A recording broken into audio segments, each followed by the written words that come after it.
Hi guys, thanks for coming. A couple quick comments about Rutgers game. The best thing was, first of all, I just read somewhere we're leading the nation in attendance, and I never want that to go unappreciated. Especially a little drizzly rain out there, and everybody was there and having a great time, and we appreciate our Ohio State fans and students. Second thing was a quick start. Once again, that was emphasized, but everybody says they emphasize that, so I thought our coaches once again did a good job getting that going, and most important, the players did. Champion efforts were wide receivers, on offense champions. Evan Spencer, hard for me to say he's not one of our MVPs right now the way he's playing for us. And I know statistically sometimes it might not show up just because we spread the ball so well right now. But he starts on kickoff now. He was one of our main guys on punt against Maryland when we had to tackle that punt returner. I just trust him with everything. And it's to the point we're trying to find ways to reward him. You know, that was the one time we threw it to him 3 times right down the red zone. That was all me, just trying to reward a person that's selfless, and just love who he is right now. Jalen Marshall's really much improved. He also graded a champion. Tight ends, Jeff Hireman graded a champion. I'm not quite sure why Nick Vanette. I thought he played pretty good, but he must have had some missed assignments. Offensive line, Taylor Decker, Pat Elflein, and Jacoby played well. And then the player of the game was our tailback, Ezekiel Elliott, at tailback. You might say, well, J.T. Barrett, I think, was he Conference Player of the Week? J.T. was. Yeah, J.T. And he could have played a lot better. You know, he could have played a lot better. So I love when our coaches do that. I mean, there's nothing quite like a guy that thinks he played great, and then position coach jumps right in the middle and say, this is what we could have done better. So offensively, and you evaluate it against a team that we had a lot of respect for. We considered them, I use the term 6-0 team, coming into our home stadium. And but offensively could have played a lot better. That was not one of our great days, but we expect more. Defensively, created 3 turnovers. Again, scored a touchdown. Our third down defense was excellent. The negative is we gave up some hits on a zone play that there was no excuse for that. I think 6, 7, they ran the same play, and we didn't adjust well and made some mistakes. So the champion efforts were Mike Bennett, played very well, Joey Bosa, Tyvis Powell, and Josh Perry. The guy that played his best game was Duran Grant, graded out 98%, had 12 opportunities, made 11 of them, and his best game is an Ohio State Buckeye. Special teams, we had 1 punt that went for 53 net. So our punter's doing a nice job. The coverage is doing a nice job. Kickoff, we didn't do as well. We have some injuries we're dealing with. Devin Bogart, still don't know the final analysis on him.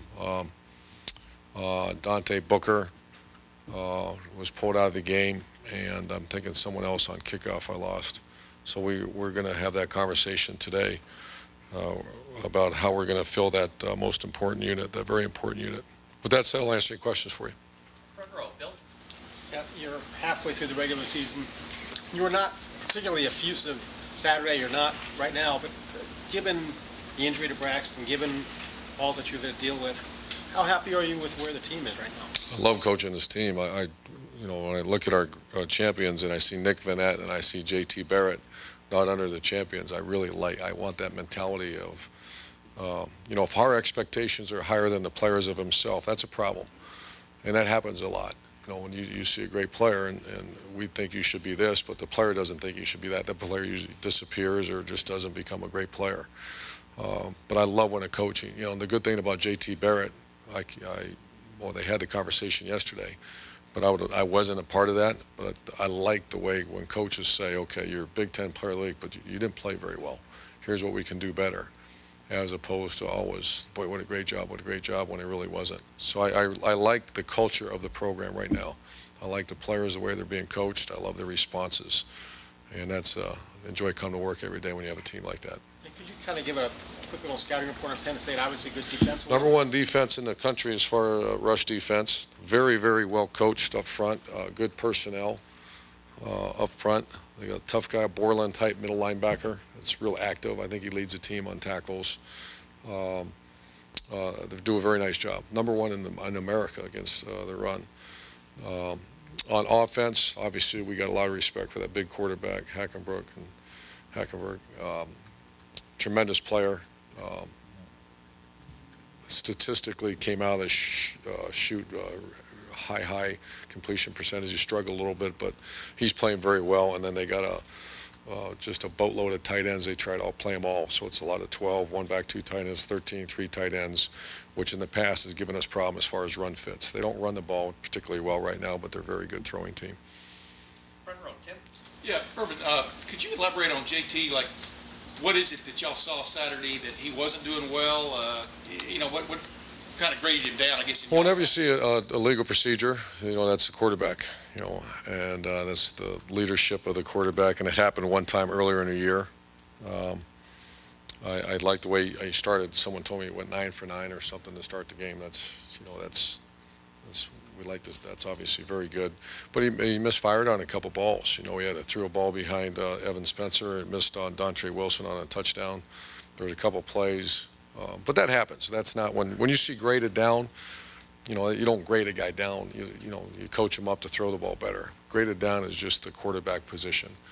And I think Tom will give you some insight more later when you visit with him. And how comfortable, I know we ask you every time, but you go on the road, but it's only been a couple of times, but how comfortable are you taking him into Appy Valley, into the white shirts and all that kind of stuff on Saturday night? I mean, how do you think he will handle that? More comfortable now than several weeks ago. We did go on the road once, but obviously that 110 is different than 50-some. So it's going to be, we were there. And I remember, Shelley and I are both like, that's one of the top 5 atmospheres we've ever played in. And we can expect that same type of reception, so we'll be ready. But I'm more comfortable than I've been. It's not just we have a new center who's not a new center anymore, and he's playing pretty good. By the way, I know he rolled his ankle a little bit, but he should be fine. More comfortable than we've been, but still, we're glad we have Tuesday, Wednesday, Thursday to get ready for it. Can I ask one other thing? With JT on that 33-yard run, he said, I think y'all had a screen call and they jumped it. Yeah. And he makes all these decisions just like this. It goes 33, though. What does that tell you about, I guess, the way he's come along as a decision maker, cool, keeping his cool, et cetera? Well, that might be as good an example, because a lot of times quarterbacks, on a drop back pass, when it's not there, a lot of times you will scramble. That's kind of instinctive. When a screen's not there, that's when you see guys twitch and panic and because if you throw it down the field, it's a grounding call. Not a grounding call, it's a legal man downfield. Yeah, so there's all kinds of issues, but I credit Tom Herman, and I credit, that's not by accident. Those are a well-coached player that understands the game. That was an impressive play. They dropped 8 guys into coverage right to the screen. He put his foot in the ground and went north-south. That's good stuff. All right, Clay. Coach, different strokes, I guess, from Mike Vrabel to Larry Johnson. What two ends of the spectrum, personality-wise, or maybe the way they coach. A little mellower kind of guy. How's that worked out, and does hiring him maybe mean you've changed a little bit as well? The only thing I'd say is on the surface, that might seem, I think they're very similar guys. Extremely high-end character people that are family-oriented guys that you want leading your players. Mike is a former NFL guy that maybe it's seen, but those two guys are very similar. The way Larry's a very intense individual. His practices are very meticulous, like Mike was. So I'd say they're more similar than different. Mike might let some colorful. What term I don't want to use language, but yeah, just phrases or whatever. But other than that, they're very similar guys. Larry, more fatherly? I would say that. Yeah, I think that probably comes with. I don't know though. I mean, Mike Vrabel did a heck of a job now. They're very similar guys. They're two good, as good a coaches as I love who they are. I love what they stand for. And my job is to make sure I have someone standing in front of them. They're high-end people that take care of them. And both those guys do. Far left, Doug. Urban, you talked a lot last year about wanting to have young guys ready to play, especially in light of the Christian injury and that kind of thing. When you talked after the game about maybe just the second team not being where you want it to be, I mean, it seems like obviously at the most important position on the field, when you lost your guy, you lost Braxton, you had a young guy ready. Is it, in the other positions, is it not where you want it to be? It's getting closer. You know, the one area is concern is defensive line. And Larry, if you saw, he tried to get, we played 10 defensive linemen Saturday. Now 10 didn't play great, but we're pushing it as hard as we can. We had a team meeting and addressed that. I had a couple guys stand up that weren't doing their deal. And they were, as you get deeper into the year, we all know it's week 7. Our goal is to compete for a championship in November, and if you keep playing, you might have a chance to do that. And that's why everybody has to have value. So certain positions are, you know, right now you have Curtis Samuel and Rod Smith. We don't mind playing them at all. You know, wide receiver, your backups are darn near as good as your ones. Who's our starting receiver? Right now I couldn't tell you, but I like I like to see rotation. Our 2 tight ends are, you know, there's a very minimal difference. So there are some positions we're pushing. I push that as hard as I can, and we actually played some guys in the game Saturday that, you know, Mike Hill did show something. So Larry Johnson feels better about him right now. So that's the essence. When you see teams win championships, that's why. You know, you lose your quarterback on J.T. Parrott, but he's been here for a while. He takes it very serious. He's obviously, Tom Herman does a very good job with it. The ones that fail are the ones when those kids they're not ready, and that's a coach's fault. That's the kid's got to be put in those situations, and he's also got to be a very honest, hard conversation if he's not ready. You've talked about with your offensive line and how it's coming along that, you know, maybe just the level of competition of the defensive lines you faced wasn't as good as what you saw against Virginia Tech. Maybe you thought Rutgers would be a step up. Did you learn anything more about the offensive line, and is Penn State a step up for them? Step up. Rutgers was a step up. You know, I think Maryland, Rutgers, you're getting better and better. And once again, I don't want to say that they didn't have a good defense line, because they certainly did. We did not. The last 2 weeks, we haven't played as good offensively up front as we expect, and that will really surface this week. If we have to play better in the offense line than we did Saturday. Front row left, Lori. Coach, you've been praising your staff for their preparation and game planning for your quick starts. I'm wondering, as a team, if you're also recognizing an improvement in mid-game adjustments, or is that something that's been consistent all along? That's pretty consistent, and I think that's easy for a coach to do. I don't want to use the word fun, because that sounds kind of silly, but I mean, that's a coach for 30 years. You see something on the field, you make adjustments. You're expected to do that. It's uncomfortable sometimes to make sure your players are jump-started from the get-go. I mean, that's, you know, cheerleading stuff, and that's the, you know, the heart-to-heart talks and the weekly, you know, motivation during the week, getting ready for the game. So anytime a team and a unit's come out and play well early, you know, because I've challenged them. I mean, that's really challenged them, and they've responded. We're talking about our coaches, and they've responded. You've admitted being stingy with praise for your assistants. And I think I'm using your words.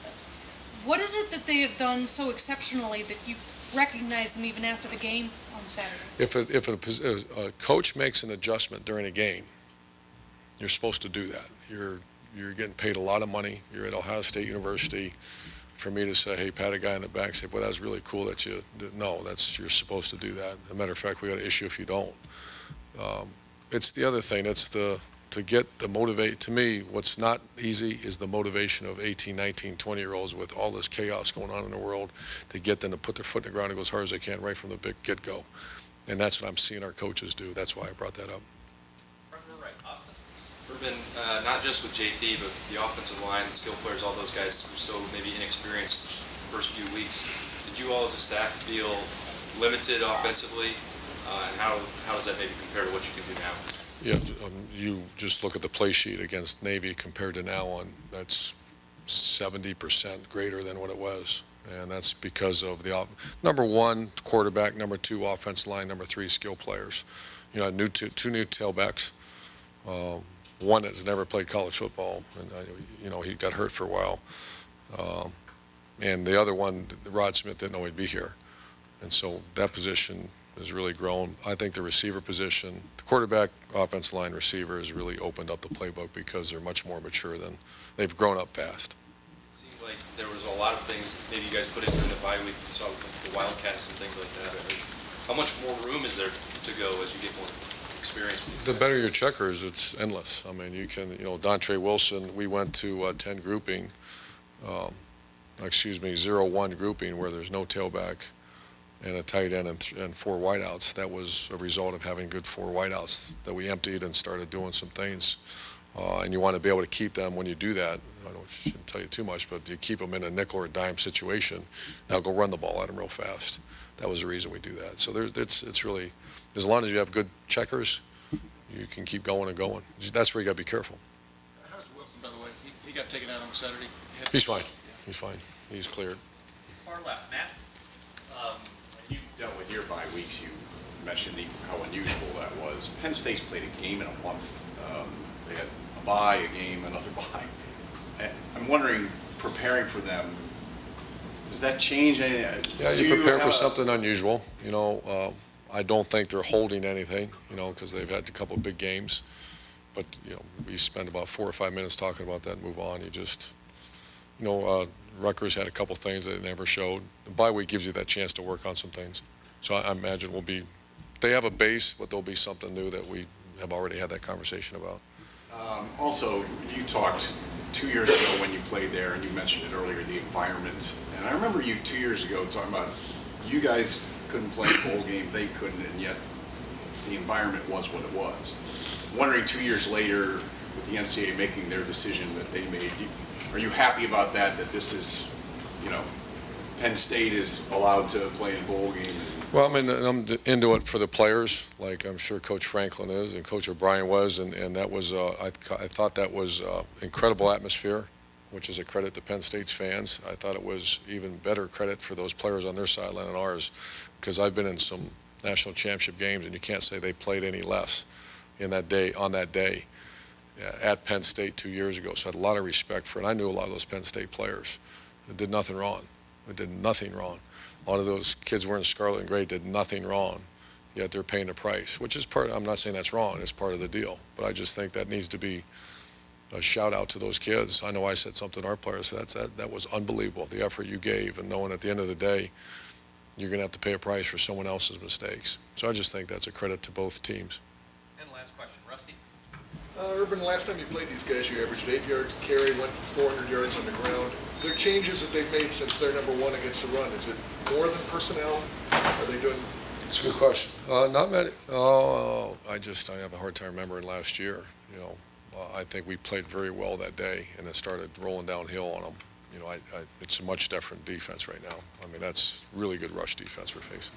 One more quick thing. You touched on this after the game, I know, that Michigan State won by the exact same score you guys did. There's no consideration that you guys that some of your players might think ahead of what might be in line? No. I think if you played a really bad team, I think that happens. You try not to let that happen. But going on the road in front of 110,000 people and knowing that we didn't play great, we did not play great Saturday, and we expect to play great. And so that's once again to go back to when I read this, and I didn't really think about it. When I see Nick Vanette and JT Barrett not great champions, that's tough coaching, and I like that. Thanks, guys. Thank you.